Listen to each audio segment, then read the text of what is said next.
So in generally, the participation of persons with disability was below average for this election. And it's Okay, worrisome because we Mr. have the Apele, same thing, haven't said that. Mr. Apele, haven't said that to correct this going forward, talking about the actual data of people with disabilities. You mentioned clearly that at the point of registration at INEC, people living with disabilities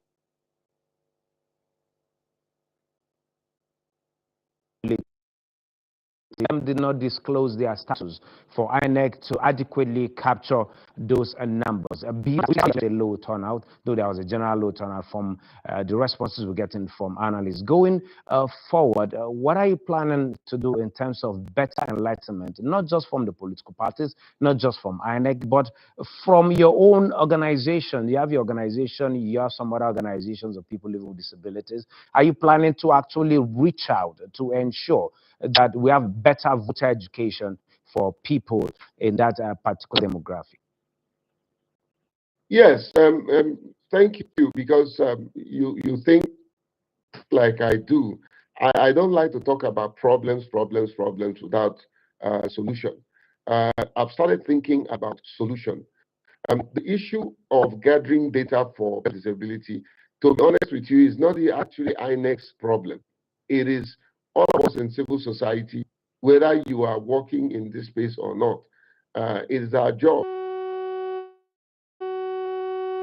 And I've started the discussion on how new strategies and re-strategizing on the best way forward of getting this data. And that also, yesterday at the Situation Room, and I think my friend from CCD was there, I did call out civil society that we have been talking about this vote buying without walking our talk. What is it that we can do as civil society to curb this menace? Because we can't keep complaining about these people when we are all strategists, we think, we profile solution, and we need to sit down and have a frank conversation. What is responsible? What is the root cause of vote buying? How can we mitigate vote buying? What do we do to ensure that we can also begin to actually monitor and help security agency to apprehend those that are involved?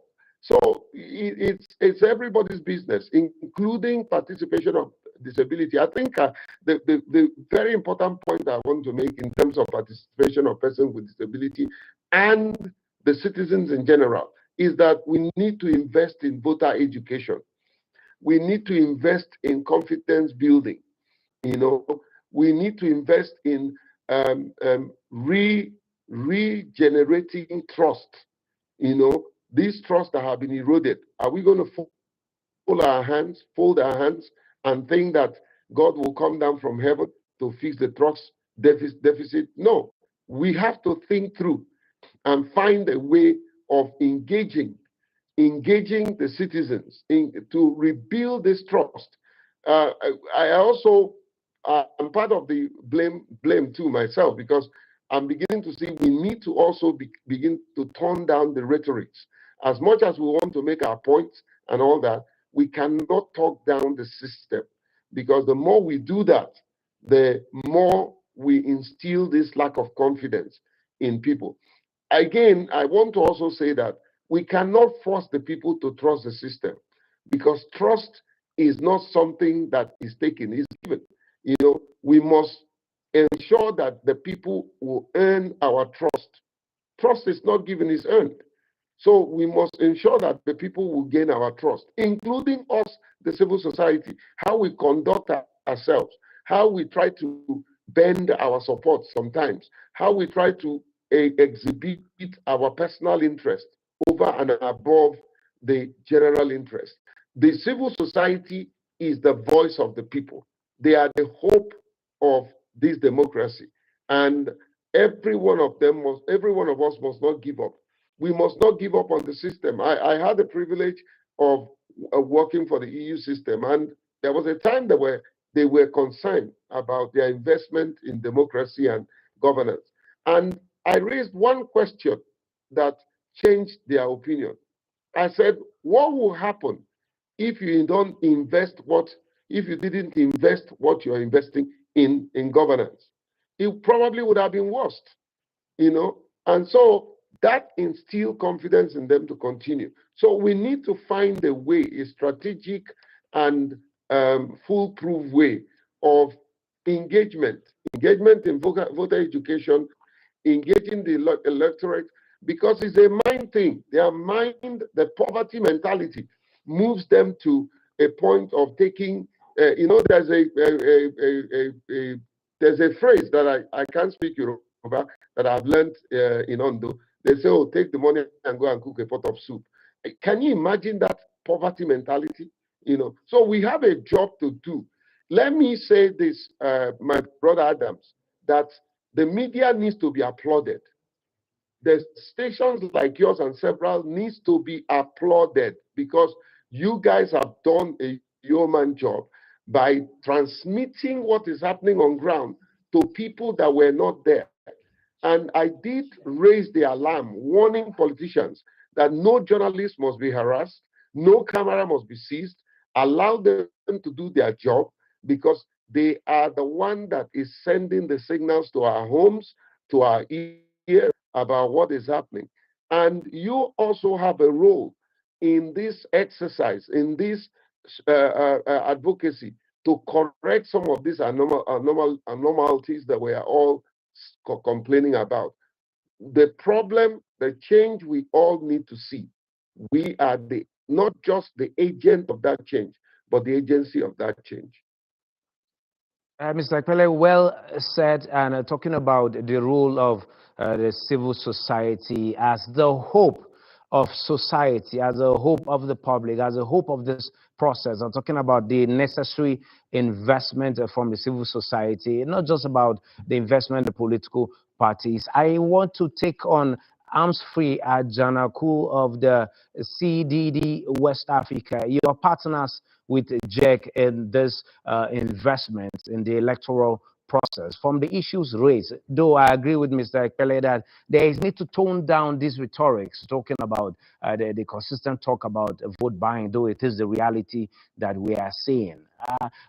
Would you say that was also majorly responsible for the low turnout of voters at this point? We saw pictures, we saw videos from our live coverage of yesterday that at the point that the election was ongoing, you could see youth of voting age playing football, some going to mind their other businesses. And that, what do you think should be done, aside the role of the political parties, aside the role of public enlightenment by INEC, and what are you doing at civil society? What is that thing that needs to be done, and done quickly, to ensure that this trust is earned?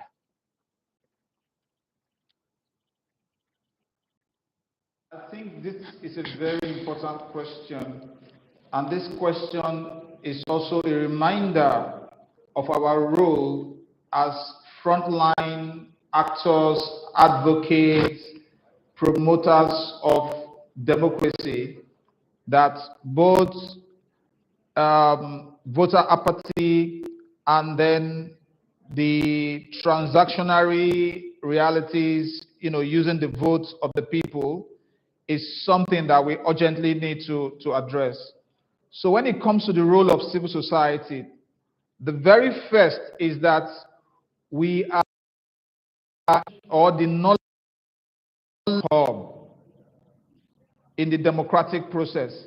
So we cannot engage in advocacy if we do not have the right knowledge about what is responsible for certain kinds of behavior we see in the electoral process. And that's why there's also actually a very close proximity between the role of civil society and, of course, the role of the academia. And it's really very good that my colleague here in the studio is an academic. And of course, that knowledge production is the critical first step, which is why in CDD, for example, when you look at the Ondo election, I mentioned earlier that we did an information assessment. And even right from the point of the information assessment, we could already perceive that issues around voter apathy would be a big issue in the electoral process, because